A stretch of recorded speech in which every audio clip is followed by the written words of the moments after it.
Assalamualaikum warahmatullahi wabarakatuh. Selamat berjumpa kembali ya para pejuang cuan dan pejuang sangkutors.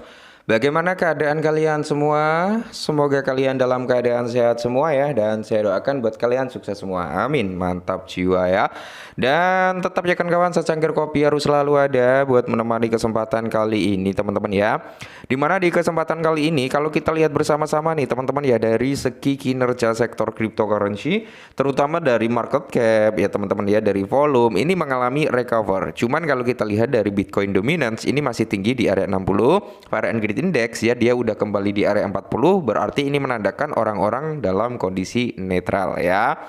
Sedangkan untuk parameter harga Bitcoin teman-teman hari ini permainannya itu di area 96 sampai di area 97. Semoga saja ya teman-teman ya, malam hari ini nanti price daripada Bitcoin bisa menyentuh di area 98 sampai 100 ribu US dollar, dan di mana parameter Bitcoin dominance itu harapannya mengalami penurunan. Mantap jiwa ya. Dan di sini teman-teman ya, kalau kita lihat bersama-sama untuk price-nya meme coin juga recover teman-teman, meskipun recovernya masih dalam kondisi sangkut gitu ya kan, nggak apa-apa teman-teman ya. Nikmati prosesnya kita, amin. Nah, di sini kalau kita lihat bersama-sama teman-teman ya, untuk price-nya meme coin ya walaupun masih didominasi dengan warna merah merona-rona, cuman udah ada beberapa meme coin yang recovernya cukup lumayan mantap jiwa, seperti BAN, seperti apa ini Pine teman-teman, ini kenaikannya cukup luar biasa 35%-an, apalagi Sandok ya 59%. Oh ya, sampai lupa kali ya teman-teman ya, saya ucapkan selamat dulu nih untuk para pioneer ya kan, Pi Network yang udah bisa ngejual harganya. Harganya permainannya itu di area 2 dolar, 1,8, 1,9 sampai di area 1,7-an dolar ya teman-teman ya. Ya itu udah apa ya? Harganya udah sesuai dengan market cap. Karena apa? Kalian hitung aja lah ya, market cap dibagi dengan circulating supply nanti pasti ketemu. Ya tetap namanya cryptocurrency, permainannya tetap ya market cap dibagi circulating supply untuk menemukan harganya gitu ya. Oke, mungkin kali ini ada sedikit informasi nih buat kalian semua para pemegang PP. Di mana teman-teman ya, perkiraan harga koin PP ya kan bir mengincar. Oke, jadi perkiraan nih teman-teman ya, kalau market nggak bisa membaik gitu kan, market nggak bisa membaik, maka di sini teman-teman ya, perkiraan harga itu bakal mengalami penurunan sampai kepala 3 dengan 50 di belakang koma jika dukungan gagal. Nah, ini adalah price prediction yang kita bahas kemarin. Kalau kemarin kan kita mengacu pada penurunan terendahnya sampai di area 35 ya kan, 35. Kalau ini di area 31 teman-teman ya. Masih di kepala 3. Nah, kalau kita lihat di mana teman-teman ya kan, harga PP coin meme coin bertema kata telah mengalami penurunan tajam hingga hilang 40% nilainya selama sebulan terakhir setelah sempat menyentuh di area 28. Token tersebut kesulitan mempertahankan momentum dan kini menghadapi resiko penurunan lebih lanjut. Analis memperingatkan bahwa jika level support gagal, PP dapat turun sampai di area 31. Arah pasar yang lebih luas akan memainkan peran penting dalam menentukan apakah token tersebut dapat pulih dari kerugian baru-baru ini. Nah, peran pasar ya teman-teman, peran pasar itu sangat berpengaruh, sangat-sangat penting ya kan. Kenapa?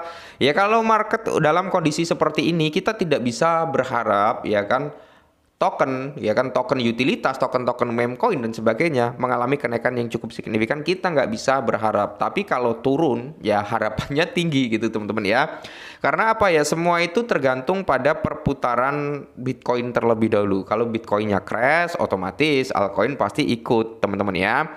Tapi kalau Bitcoin mulai recover, contohnya hari ini tuh ya kan udah di area 97 something, ya udah ada beberapa altcoin utilitas yang mengalami recover, termasuk ada SRP, Solana ya, itu juga recover, Ethereum juga recover, meme coin beberapa juga udah mulai recover. Kenapa? Karena Bitcoin udah ada sedikit recovernya. Nah, jadi analis kripto ya berbagi wawasan di media sosial memperingatkan bahwa PP dapat turun secara signifikan jika gagal mempertahankan level support utama. Menurut analisnya, meme coin dapat turun hingga kepala 31 jika di area kepala 92 pada grafik harian menggambarkan tren penurunan dengan PP berjuang untuk mempertahankan stabilitas di tengah fluktuasi pasar yang lebih luas. Nah, analis menyoroti level teknis utama yang dipantau secara ketat oleh para pedagang. Jika PP menembus ambang batas yang disebutkan, hal itu dapat memicu tekanan jual lebih lanjut yang mengarah pada penurunan tajam, teman-teman ya. Nah, ini udah membuat area supportnya, teman-teman. Jadi kalau ya kan, kalau area support ini ya di kisaran kepala 92, teman-teman ya, 92 itu nggak bisa mempertahankan daripada PP, maka price daripada PP bisa turun sampai di kepala 31. Tapi kalau menurut saya pribadi 35 atau 36, teman-teman, itu udah harga terendah ya. 35 atau di area 36. Nah, semisal PP benar-benar bisa turun nih sampai kepala 3, ya kan? Apa yang akan kita lakukan? Ya buat teman-teman semua yang masih bullish terhadap PP, kalian bisa memanfaatkan penurunan tersebut untuk DCI atau akumulasi kalau kalian masih bullish dengan PP. Tapi kalau kalian udah bearish dengan PP dan kalian yakin PP bisa turun sampai kepala 3, kalian bisa cut loss dulu di harga saat ini dan spare di bawah ya, kalian ambil lagi di bawah. Tapi kalau kalian masih ragu apakah dia turun atau naik, ya udah di hold terlebih dahulu, teman-teman ya. Seperti itu. Kalau saya pribadi, teman-teman ya, karena saya masih bullish dengan PP, price daripada PP saya masih targetnya di area Rp1, teman-teman ya. Maka kalau PP sampai turun sampai di kepala 3, menyentuh kepala 3 dengan 5 zero di belakang koma, saya nggak akan menyia-nyiakan kesempatan itu untuk sedikit DCI ya, entah masuk $10 ya, entah masuk $5 gitu kan. Kalau harganya bisa pulih kembali sampai di kepala 28 dengan all time high-nya yang lama, ya kita udah profit gitu, teman-teman ya. Semoga saja lah ya. Dan di sini pun seperti Binance ya kan, itu juga mendukung baru-baru ini yang sempat kita bahas kemarin, dukungan yang diberikan oleh Binance ya kan. Terus beberapa hari yang lalu juga Wells sempat mengakumulasi PP dikeluarkan dari platform Binance juga, teman-teman ya. Jadi Wells ini masih mendominasi terhadap PP ya kan, seperti itu. Jadi buat teman-teman semua holder daripada PP, ingat ya, ini hanya sebuah analisa ya kan, analisa. Jadi analisa itu enggak 100% bisa terjadi.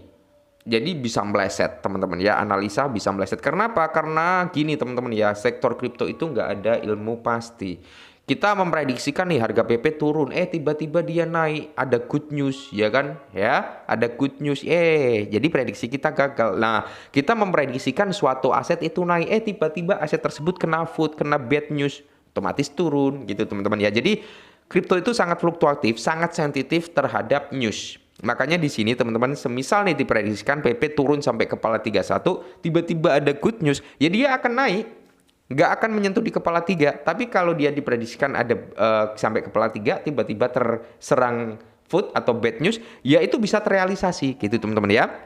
Jadi kalau saya pribadi masih bullish terhadap PP ya, tetap disclaimer lah intinya. Saya bullish belum tentu teman-teman kan bullish ya kan.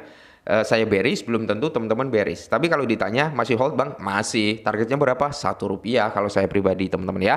Oke, mungkin ini dulu, semoga bermanfaat, tetap semangat dan salam cuan.